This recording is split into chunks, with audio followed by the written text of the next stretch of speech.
So it's been about a month since I started the channel. This is video number 5.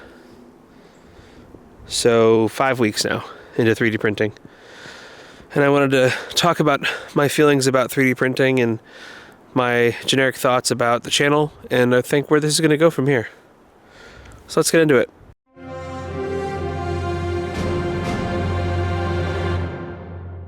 So I've always had a fascination with 3D printing and the things you can create with it and ideas that can just come to life out of nothing. I've always loved creating things from nothing. In a sense, it's kind of like a reflection of us in eternity, how God created things from nothing. And granted, we're not creating things from nothing because we have filament or we have resin or we have the designs, but when there's no design, it has to come from somewhere. So anyway, not to get all, flat earth versus round earth versus creation versus evolution type thing on you, but it's cool from that perspective of creating things from nothing. So I think that's one of the things that really drew me into 3D printing at the beginning, and I've really enjoyed the journey so far. I feel like I've learned a lot. I have a million more things to learn. I know that to be absolutely certain. And I want to do it with you guys. I want to do this in public. I'm not better than anyone because I started a YouTube channel. I'm not better than anyone because I have a 3D printer. And some people don't or can't or whatever reason. I just got lucky at the right time and decided to pull the trigger on something I've been wanting to do for some time. And trying to turn this hobby into something more than just a hobby. I'm not saying YouTube is going to be my full-time thing down the road, but if it is, awesome. If it's not, then awesome. Currently, I work my 9 to 5 at a local TV station in Eastern North Carolina. And while that's amazing and I do video editing and part of that is shooting commercials for clients, I absolutely really do like that process. I don't want to be doing that forever, and so that's why I started content creation. So all that to say, 3D printing is a blast so far, and I really, really want to keep going with this and kind of see where it goes. So some of the things that surprised me with 3D printing, resin specifically, are things like temperature and how that can affect the print. Things like how many seconds the bottom layer has to work with on the build plate. Things like what type of resin you have and how that affects the print. Because every resin from every company is different. No matter how close they get it, it's not all the same. So you have to do things like calibrations, and you have to see what kind of times are for curing on each different layer. And I'm still even learning some of the terminology, I'll be totally frank with you guys. But it's a cool process, the learning things all the same, and I want to keep doing it. Another thing that surprised me is how much I would really enjoy this. I got into resin specifically because I wanted to create minis for D&D campaigns that I was either participating in or looking to be hosting at some point. I do want to host another D&D campaign down the road, especially like Humblewood by Hit Point Press. I think that'd be a really cool one to do. Anyway, back to resin printing. I wanted to do this specifically resin printing because of the quality of the minis that you can get from a 3D printer like this. Not to say that the non-resin, the PLA printers, are any less than or better than or whatever. It's all about application and what you're looking to do with the actual prints. For me, I wanted miniatures, so it made sense for me to get that resin printer. For other people, you may want to do more terrain, or you may want to build machines or toys for kids or all sorts of things like that. And I think while resin has its place for that kind of stuff, the other style of printer, a filament printer, is probably better suited for that type of stuff. For example, I wanted to print a boat for my daughter for her bath time. It turns out that not just the resin print failed, but I think it's a good thing that it failed, because had I used it, someone had commented that resin, even after being cured, when brought back into water could still be toxic for skin. And I don't want to subject my daughter to that. So thank you for the person that made that comment.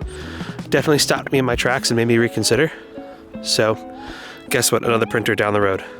I'm not saying it's happening yet, but we'll see what happens. Trying to speak it into existence. I'm not the name it and claim it type, but you know, it's fun to dream. Anyway, all these things have surprised me by little choices day by day. All the little choices matter, not just in 3D printing, but like in YouTube, in social media as a whole, and all these little things.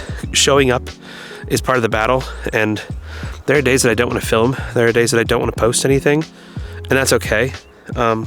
Consistency is key for some of these algorithms, so don't get discouraged if and when you can't get to a post, or I can't get to a video, or whatever the thing is. It's different for everyone. Each of us have our own things we got to worry about.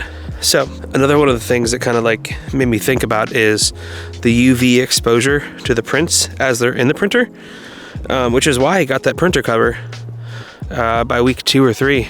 Definitely something I wanted to make sure that my prints weren't curing too early, especially while on the build plate. Because first of all, that could be a nightmare to get off the build plate. And second, if the print wasn't complete, why cure it, right? There might be reasons to do that down the road for other projects, but not for this stuff that I'm doing, especially minis. I want to make sure that the curing is consistent. And I think that's one way to solve that problem is by getting a UV cover for the printer when I'm printing during the daytime to minimize that light exposure. Next, I kind of want to mention some of the things that I did not expect to care about as much as I do. Some of that includes the safety side of it, the cleanup side of it, the protective gear side of it, and then slowing down. So to start, safety is huge. Working with resin printers, you want to make sure that you're not interacting with the resin directly on your skin. You don't want it causing irritation, any kind of chemicals getting into your system, anything like that. So that's where the protective gear comes into play. You want to use that protective gear, whether it's gloves or masks, if you need to use a mask, to make sure that you're not coming in direct contact with the resin. Same comes into play with the cleanup. Cleanup is huge. If I'm not keeping my station clear, then I'm just creating a hazardous mess for the next time I want to use it, or for whoever else comes around or touches the table or whatever. I want to make sure that no one who comes in that area is exposed to chemicals that they don't need to be exposed to. Also, you're hearing some plows go by. I'm in eastern North Carolina, and it snowed like a foot. It's amazing. So you're hearing some plows in the background, and I wanted to walk around and talk. So it's great. But yeah, so I also realized that slowing down and taking my time is also huge with the 3D prints. If I'm rushing it, I could be prone to making more and more and more mistakes.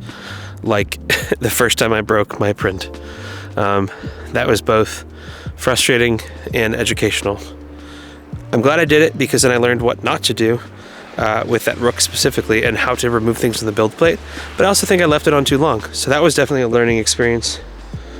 So some of the things I'm looking forward to is the next round of prints. There's always going to be more prints. I want to make more minis. I want to make more terrain. I want to make more things that I can play with D&D people at the table. Or other TTRPGs, of course. I want to make toys for my daughter. I want to make fun designs that I can use at work, on the job, on the commercial shoots. I want to do all this kind of fun stuff, and I can't do that without doing everything with intentionality, I believe, and making sure I'm doing it right. Everyone has their methods of doing things, and to each their own, but I want to make sure that I'm doing mine as close to the rule book as I can. Since I'm still new, I'm still learning, I'm still excited to be growing and doing this with you guys. So thanks for those who have watched and stuck around so far. If you haven't seen the other videos, go check them out. If you're not yet subscribed, I would appreciate it if you go ahead and hit the subscribe button, or if you like this video and got something out of it, awesome. If you didn't, also cool. Everyone's got their thing. I'm learning what mine is, and I think 3D printing is now my new thing. Not just music, but now 3D printing. Anyway, well, I think I've rambled long enough. I think my final thoughts are, I love 3D printing. I love the Elegoo products that I have so far. So shout out to Elegoo. If you have not yet checked them out, go do so. Go visit their website. I may post a link in the description below. But yeah, go check out their products. My specific printer that I have is the Elegoo Saturn IV Ultra 16K. And that is a fantastic resin printer so far. Again, still learning, still figuring it out. I'm excited to keep going along this journey with you guys, along with Elegoo, and hopefully get another product by them down the road. I just heard that the Centauri Carbon 2 came out. That's a pretty cool one. I might be looking into that in the near future. But until then, if you're not subscribed, go hit that subscribe button. If you want to like this video, please do so. Every interaction helps. And I hope to see you guys in the next one. Thanks for watching.